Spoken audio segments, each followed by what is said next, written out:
got a little something for everybody coming around. I'll explain to you in a minute, a few minutes, what that's all about. Your video. Okay. We're missing our biggest, one of our biggest cheerleaders today, aren't we? Sad day, sad week. My condolences go out to each and every one of you. I didn't expect to be here under these circumstances, but there's no place that I would rather be, and I mean that with all sincerity, than to be right here with all of you. It's an extreme privilege, and I want you to know that. I had a message planned about a month ago already, ready to give to you, and then I had to scrap that on Sunday. Changed it up a little bit, quite a bit. I didn't know Brock, but I knew his father, had him in school, played sports for me, was in my classes. So I can only imagine how each and every one of you feel. But I want to celebrate life today. Not just Brock's life, I want to celebrate your life. Because it's worth celebrating.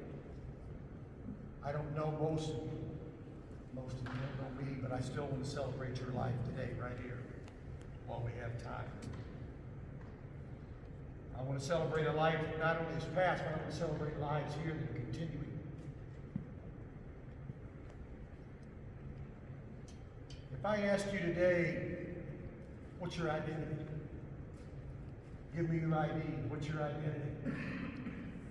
What I'd be asking is, what's your heart and soul? What's your spirit? What is it? I put your name on there and say, what is it that defines you? What's your identity? The second thing I'd want to know about you is, what's your mission? So I don't have a mission yet. Mr. Eden, I don't have a mission yet. I'm too young. No, you're not. You've already been on a mission. If you think that the things that you do aren't important, you need to think again. If you think that the sport that you play, if you're a sports person, isn't important, think again. If you think that the classes you attend and the teachers that you work for, the parents that you have aren't important. Callie Underwood. You need to report back to Pride. Callie Underwood. Some things never change. Everything you do is important. Everything that you do is important. Your identity is your desires, your intellect, your feelings, your will, your knowledge. Your mission is your purpose and your plan. My next question would be, who defines this? Do I define it for you? Does a teacher define it for you? Does your parents define it for you? Do your friends define it for you? Your purpose, your mission, your identity. Too often that answer is yes, and if you haven't been able to answer this question with definitiveness, then we all have that one little problem we need to solve, don't we? Because if you don't define those things, if you haven't got them defined, that means that somebody else has defined those things for you. If they haven't, they will.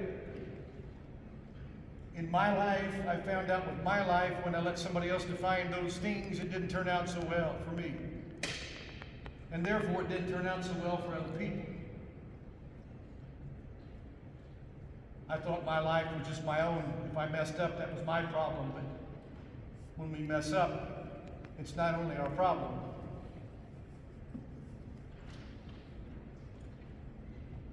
And again, most of the time, it doesn't turn out well.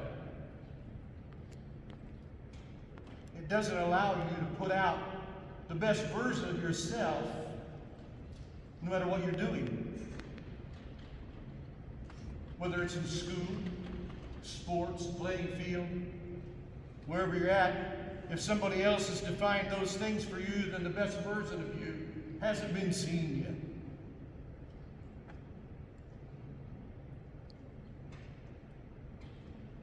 And that's probably you found out this week, without a doubt.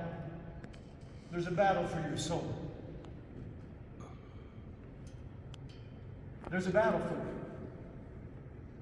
somebody else would like to define that for you. To prove that, some of you have goals, some of you can define that. I wouldn't think that a whole lot of you could, but some of you can.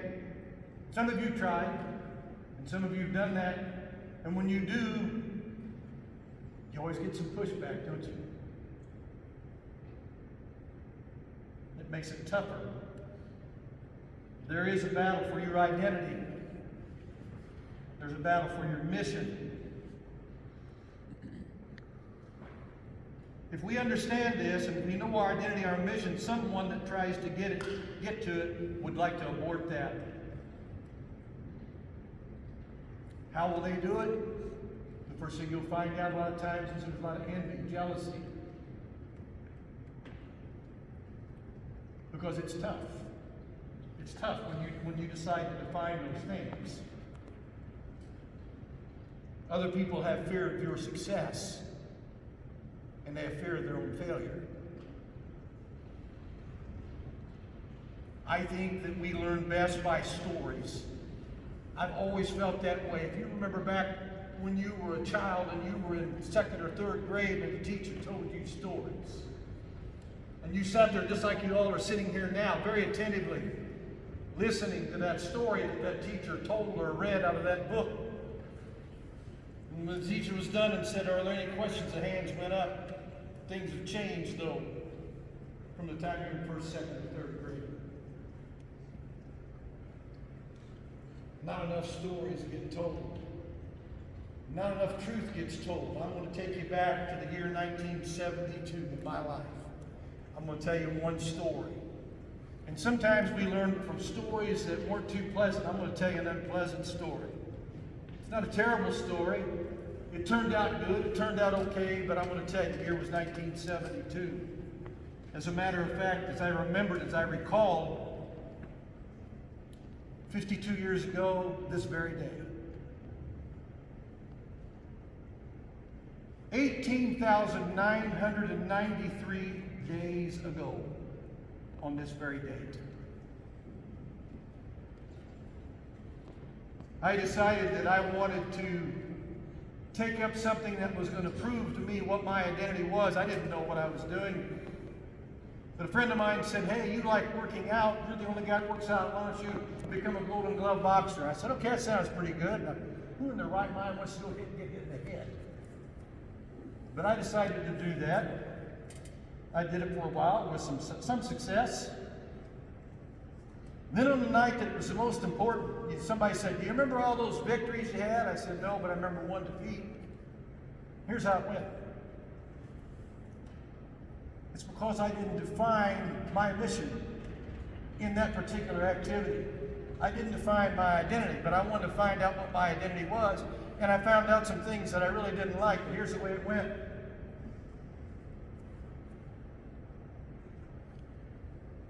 I was fighting against a guy that was a two-time Golden Glove champion, so that intimidated me right off the bat.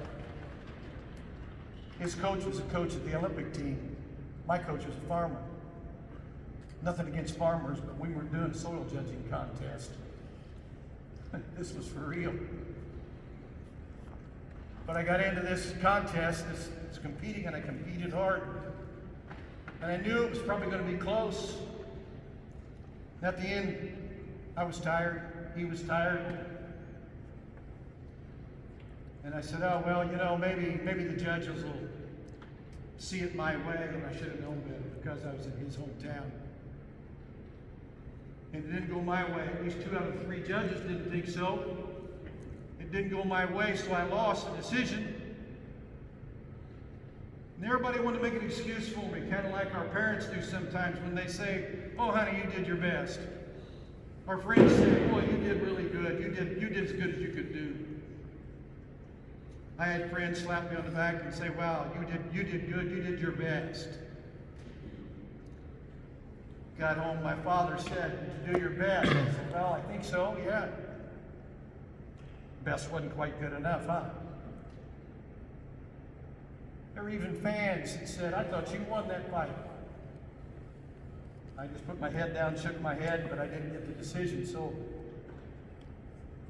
It wasn't until the next morning when I got up and stared in the mirror, looked at my face, didn't look the same. It was a hard battle. But that wasn't the point. I looked and I knew when inside that closed bathroom, those four walls, I said I made a silent agreement. I told myself the truth. I made a silent agreement. The silent agreement was, listen, this last 20 seconds or so, let's just dance it out. Nobody said anything. He didn't say that. I didn't say that. We knew. Deep down, I knew I was doing what was right. I wasn't competing the last 20 seconds. And it cost me. So how many days out of that 8,990, nearly 20,000 days since then, have I thought about it?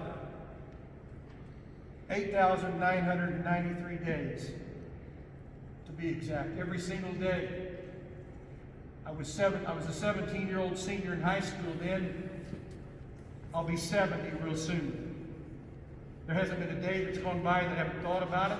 There's never been a time that I've been in the workout room, whether I'm by myself or with a group of guys working out, and I still work out, that I haven't thought about it.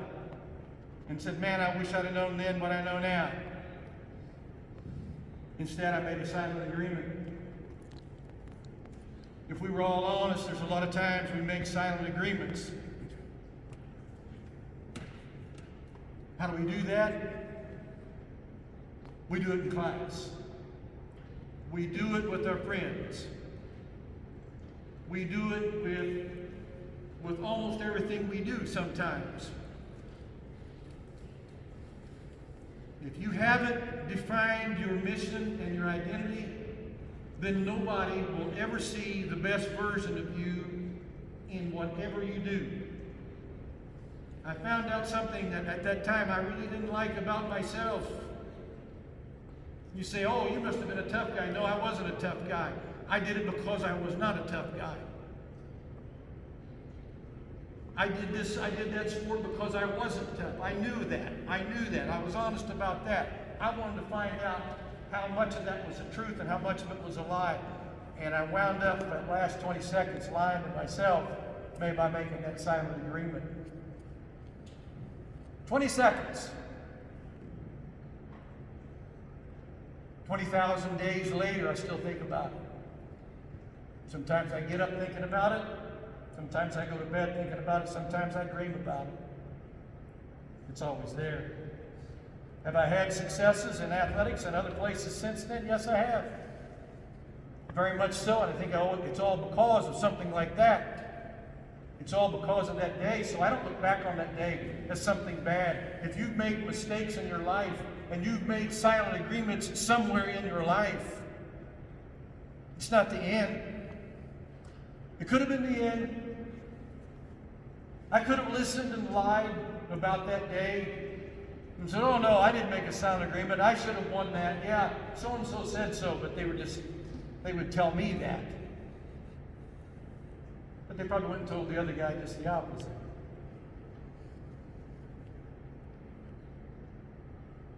I'm very glad that that day came, and even though that day you say, well, does that haunt you? No, it doesn't haunt me, but I remember it.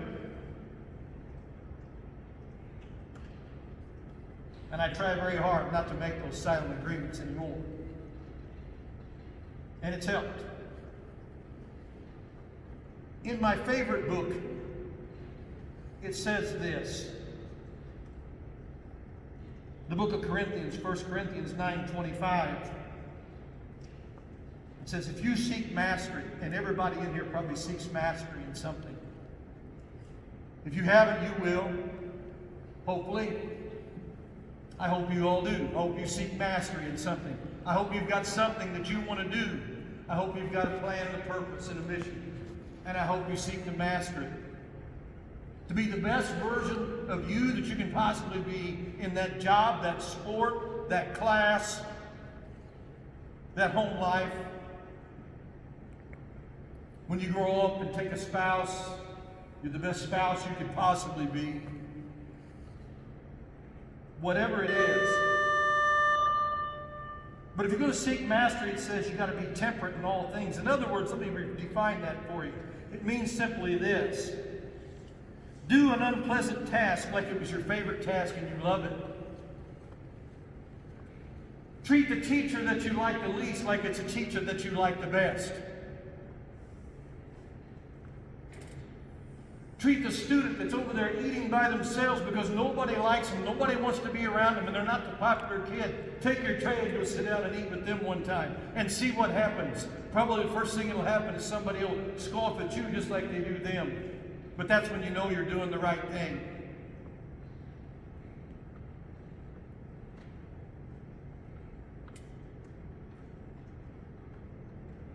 This kind of action will lead to a transformational success story in your life. It'll be the first step.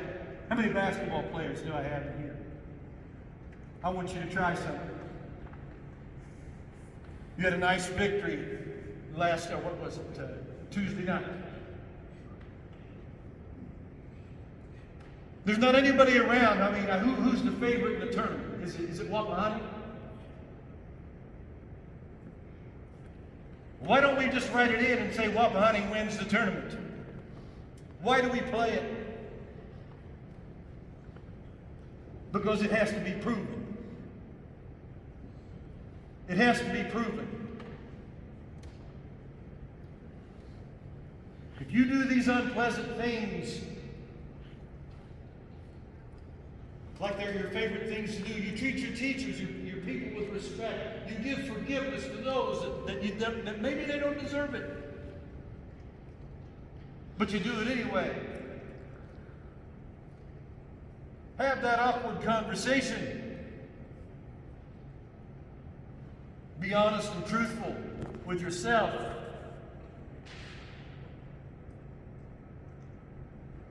I'm here to tell you, in my life, I found out that transformational success will happen right after that.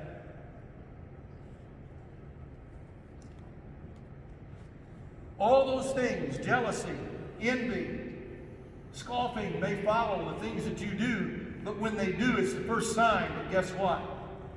You're being transformed for the better. The best version of you is just getting started to express itself in whatever you do. You basketball players, I've given you this Buffalo nickel. Take a look at it, they're old. If you didn't get one, make sure you raise your hand. Let Coach Anderson give you one. I want you to have one. If there's any left, Aaron, I want you to give one to the coaches also. Now, what are these? These are old, worn out nickels. Been used a lot.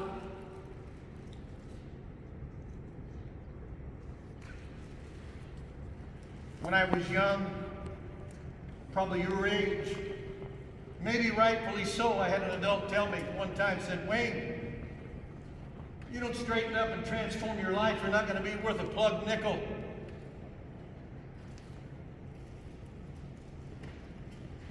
Those aren't necessarily plugged nickels, but it reminded me, I had them for years.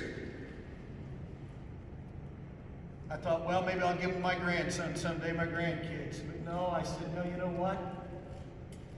I'm going to give them to you people. I've got more. But I want you to have that. Basketball players, here's what I want you to do. Baseball players, here's what I want you to do. You hang on to that. And when you're playing that sport, you don't have to do this. This is my suggestion. You take it and tape it onto your ankle when you're playing.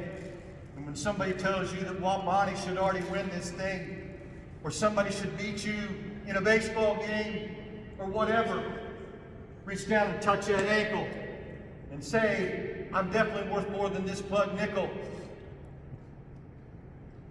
And I'm not the only one that thinks that. I don't know you, but I think I can tell you that. And I'm going to tell you by what authority I can tell you that.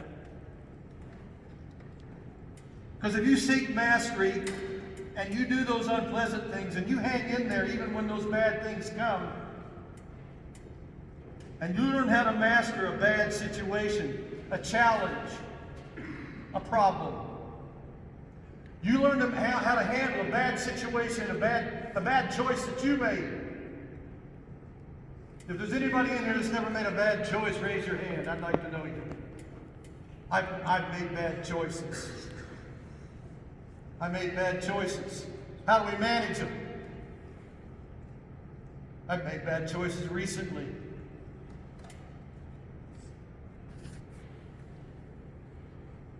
I would say don't accept a false notion, a lie, or somebody's going to enable you.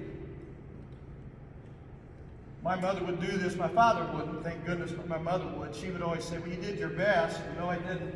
I knew she was just enabling me. You've probably had the same thing happen to you. Did you really take the time to learn what you're doing? Learn your craft, practice it, and then master it. Did you do that? Can you honestly say to me, or to anybody else, can you say it to yourself, that the best version of you was put on display in any game or challenge that you've come across? If the answer is no, guess what? Then put it on display. You basketball players, put it on display before the game. Go to the teacher that you like the least. Tell them thanks for being there, and you're glad they're there. And then see what happens, and see what happens to you. Do that the rest of this week until that ball game comes on Friday, or that next competition comes, or that next test comes, that next challenge comes. Do everything as hard as you can, as best you can, and then find out what happens. Because you've got to be temperate, you've got to be good and all that stuff in order to have true mastery, or the best version of you will never show up.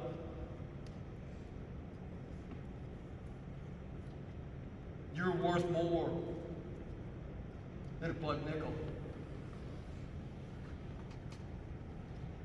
You're worth way more.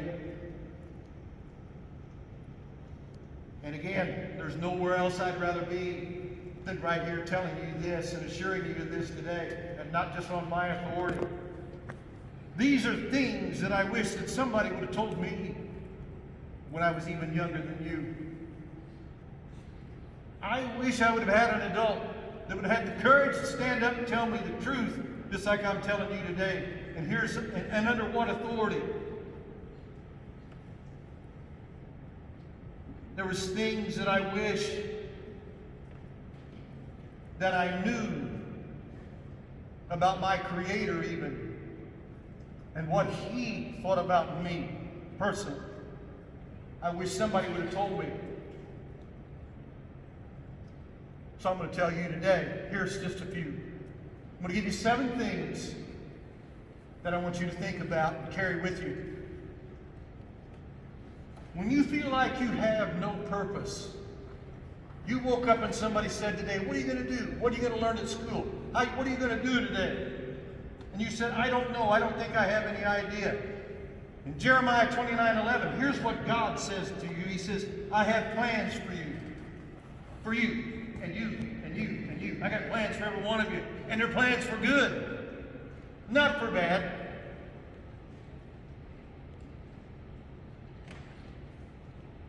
You may think, well, you know what? I've looked at myself in the mirror, so have I.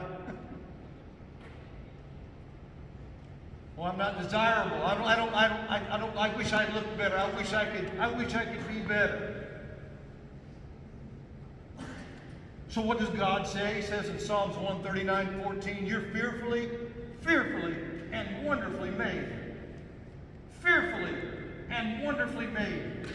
Now, do I say that on my authority? No, I say that on the authority of the highest authority there is.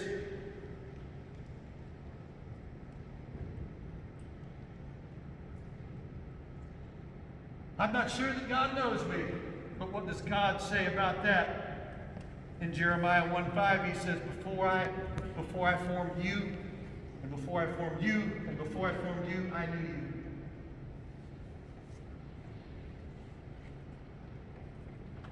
He knows you better than anybody. You ever feel alone? I'm tackling this alone. I'm by myself. I feel lonesome. I'm lonely. Nobody cares. Hebrews 13:5 says, he says, I'll never leave you. Never. Not for the first second. I'll never leave you or I'll never forsake you. In whatever thing you're going through, if you've messed up, you've given in, you've made a silent agreement, you've made a mistake, you haven't shown your best, and you still want to. Everybody else may forsake you, leave you alone, but there's going to be one person who would love to be with you. I'm afraid. The book of Joshua talks about one of the greatest warriors that ever lived. Joshua had to fight giants. 3 times he told him, in 3 verses in Joshua chapter 1, fear not. Fear not, fear not. Don't be afraid. And why did he tell him that? Because he knew good and well that he was afraid. One of the first things that I had to do when I was boxing is admit the fact that I was afraid. I still don't like confrontation. It bothers me. I have fear about it. I'll be honest. I'm going to tell you right up front, honestly. I don't like confrontation. But sometimes you have to face an awkward situation. There was nothing more awkward for me than that. Referee would introduce us and my knees would be shaking. People would laugh at that.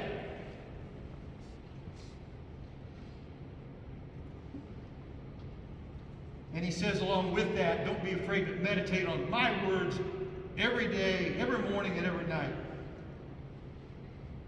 You ever feel like you weren't capable? I did. There were things that weren't my favorite things. Math, I was terrible at math. I wasn't a good math student. A lot of it was because I didn't apply myself, but it wasn't something that came natural to me. I felt incapable many times. Philippians 4:13 says, though, that you can do all things. All things through Christ that strengthens you. Not somebody else strengthening you. It's not me, it's not a coach.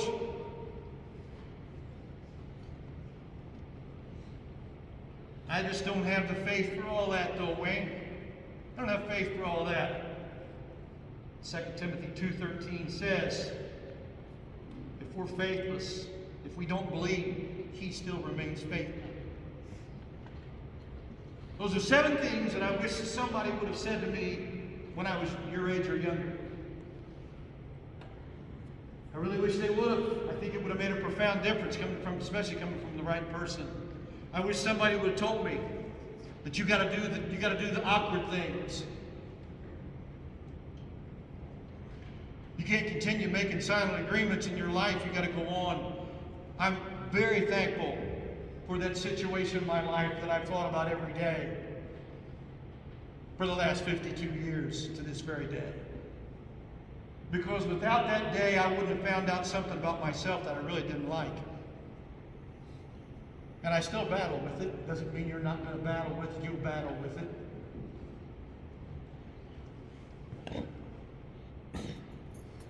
If you don't want to keep that nickel, that's fine. Just don't spend it, but give it to somebody with that same message. Give it to them. I don't care. You may not remember me. Remember this old guy standing up here in front of you talking about this. I hope you do, though, remember the message. And I hope you carry it with you right here, where it belongs. And you'll use it. Because it's a powerful tool. And when you use this, it's like putting more tools in a toolbox. You guys are going to play that basketball game on Friday night. If you were honest with some of your friends and families honest, you'd say, oh, you can't beat Wapati. They got a great program, they got a great coach, they got a great player, a bunch of players. Who says? Who says you can't? You ever seen anybody pull an upset before? Why'd they do it? I contend it's because of some of the things I just got done telling you. Try it. You've got today, tomorrow, and the next day to put these things into practice. And if you think I'm kidding you, listen. When you go to that teacher today or tomorrow, that unfavorite teacher, and you just have to stop by and say, you know what? I want to tell you something. I may not be your best student. I know I haven't done everything I'm supposed to do in here the way you would like me to do it, but I'm glad you're here. Thank you. And then walk away and do it with all of them. See what happens. If somebody sees you do it, they may laugh at you. That's okay. It's the first sign that something good's going to happen.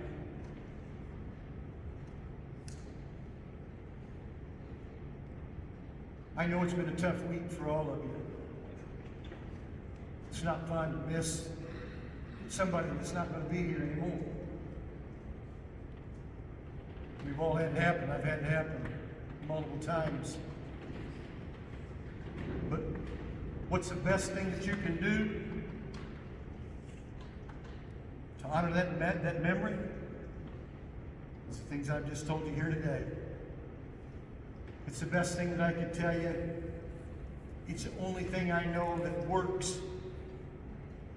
I would just say go out and work it. Be the young men and women that you were created to be. Take it with you. Take it with you and use it. Use it not only to your benefit, but guess what? When you use it to your benefit and you do it this way, a lot of other people are going to benefit right along with you. A lot.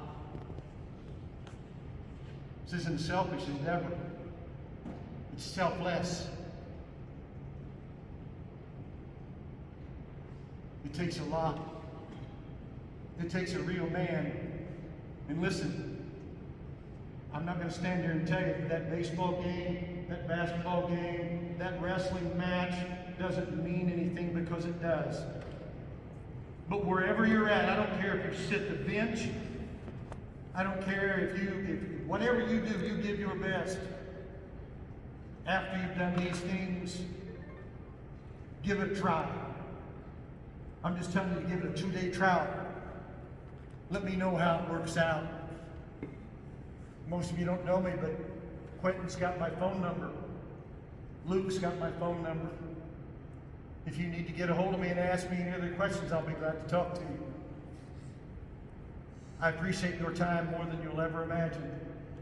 I thank you very much for being here. It means the world to me. It means the world. Thank you very much.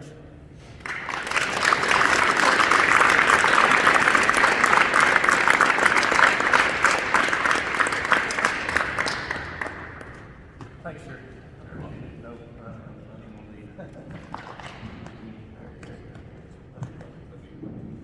Gonna get him up, get him out of here. That was great.